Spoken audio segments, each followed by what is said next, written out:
1992 সালে জামালপুরে এসেছিলাম চিনাডলিতে। হাত তুলে দোয়ার বাহাসে দেখলাম বেশ বড় বড় মাওলানা। আমি জামালপুরের প্রায় স্বভাবই ভালোবাসি। ইতিপূর্বে যত বাহাসে বসেছি সব জায়গায় গন্ডগোল, শুধুমাত্র জামালপুর চিনাডলির সেই বাহাসে কোনো গন্ডগোল ছিল না। যারা উপস্থিত ছিলেন সবাই পায়জামা পাঞ্জাবি পরেছিলেন, সবার মাথায় টুপি ছিল, দেখতে আমাকে খুব ভালো লাগছিল। যদিও তারা আলোচনায় পরাজয় বরণ করেছিলেন। আমি বলেছিলাম নামাজের পরে হাত তুলে দোয়া করতে হবে, আল্লাহ রাসূল সাহাবী সহ করেছেন। ইমাম বলেছেন দোয়া, মুক্তাদিরা সাহাবীরা আমিন আমিন বলেছেন, এরকমটা হাদিস পেশ করতে হবে। তখন অন্যান্য হাদিস পেশ করে। আমি বলছি এদিকে যেতে আমি চাচ্ছি না। আল্লাহু আকবার বলে সালাত শুরু করি। আর রহমান বলে তো বুকে হাত বাঁধি না, আর রাজ্জাক বলে তো বুকে হাত বাঁধি না, কি বলি? আল্লাহু আকবার। অতএব রাসূলের পদ্ধতিতেই দোয়া হতে হবে। সন্ধ্যাবেলায় পরাজয় বরণ করলেও শেষ পর্যন্ত কোনো হইচই ছিল না। সেদিন থেকেই জামালপুরের লোকের উপরে আমার একটা ভালো ধারণা কাজ করে। কাজে যেসব নিয়ম নীতি রাসূলের বিরোধী আছে সেগুলো ছেড়ে দেওয়ার চেষ্টা করবেন। আসসালামু আলাইকুম রাহমাতুল্লাহ। প্রিয় দিনী ভাই বোনেরা, আপনারা দেখলেন শেখ আব্দুর রাজ্জাক বিন ইউসুফের জীবনের স্মরণীয় একটা বাহাসের ঘটনা আমাদের মাঝে উপস্থাপন করলেন। দেখেন, ফরজ সালাতের পরে সম্মিলিত মোনাজাত, এটা শুধু আহলে হাদিস নয়, হানাফি বড় বড় আলেমগণ এটাকে বিদআত বলেছেন। বাংলাদেশে বর্তমান যারা বড় বড় হানাফি আলেম, ধরেন মিজানুর রহমান আজহারি, মুফতি আমির হামজা, আলী হাসান ওসামা, আল্লামা দেলোয়ার হোসেন সাইদি, শায়েখ আহমদুল্লাহ, হানাফি বড় বড় আলেম ফরজ সালাতের পরে মোনাজাতকে বেদাত বলেছেন। দেখেন, আমরা হানাফি কয়েকজন আলেমের মতামত শুনি, ফরজ সালাতের পরে সম্মিলিত মোনাজাত এটা বেদাত নাকি সুন্নাত, এটা করা যাবে কিনা, তারা কি বলেন দেখি। রেজাউল করিম আবরার এত বড় পণ্ডিত অবশ্যই স্বীকার করতে বাধ্য হয়েছে যে সম্মিলিত মোনাজাত করার প্রমাণে কোনো সহিহ হাদিস নাই। যদি কেউ করে পাবন্দ সহকারে তাহলে বিদআত হবে। আলহামদুলিল্লাহ বলেন। নামাজের পরে যে মুনাজাত, এটা আলাদা একটা ইবাদত। নামাজ এক ইবাদত, মুনাজাত আলাদা একটা ইবাদত। মুনাজাত করতেই হবে এটাও বলা যাবে না। মুনাজাত আলাদা একটা ইবাদত। যদি নামাজের অংশ মনে করা হয় তাহলে নিঃসন্দেহে বেদাত হবে, কারণ সালামের দ্বারাই নামাজ শেষ। এরপর এটা করা জরুরি না। ইমাম হাত তুলেছে, বাকি যদি মুসল্লি একজনও হাত না তুলে সমস্যা নাই। এটা এখানে ইমামের ইক্তেদা করা হচ্ছে না যে একই সঙ্গে হাত তুলতে হবে, একই সঙ্গে আবার হাত মুছতে হবে, কোনো বাধ্যবাধকতা নাই। বিষয়টা স্বাধীন। এরপরে যে মোনাজাত করা, এটা কি ফরজ? ওয়াজিব।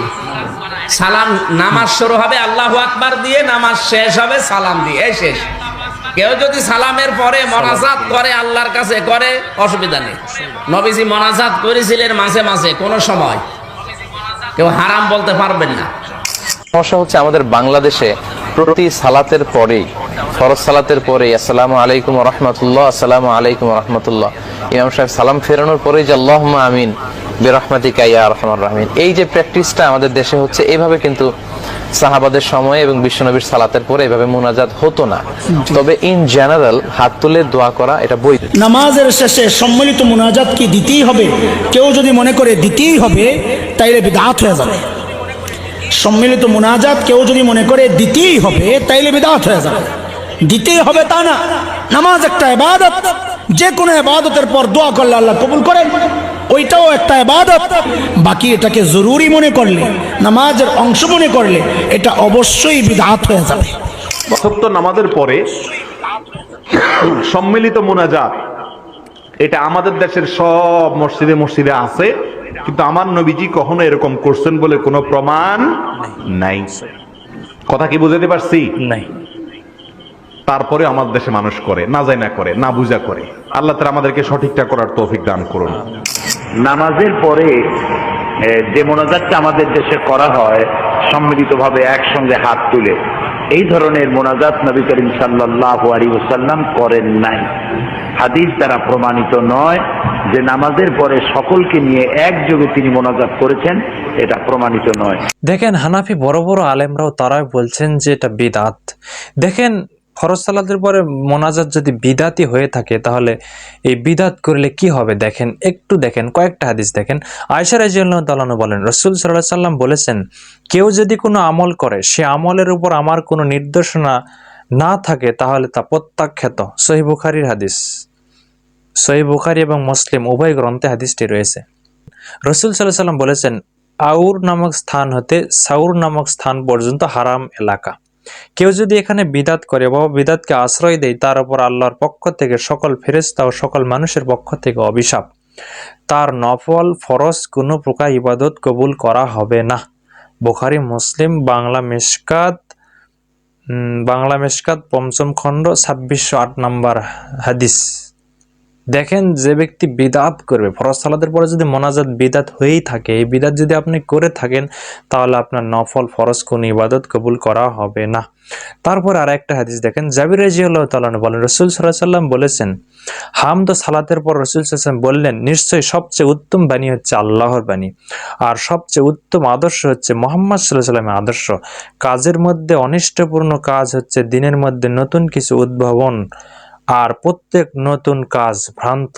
সহিহ মুসলিম মিশকাত বাংলা মিশকাত প্রথম খণ্ডের 134 নম্বর হাদিস।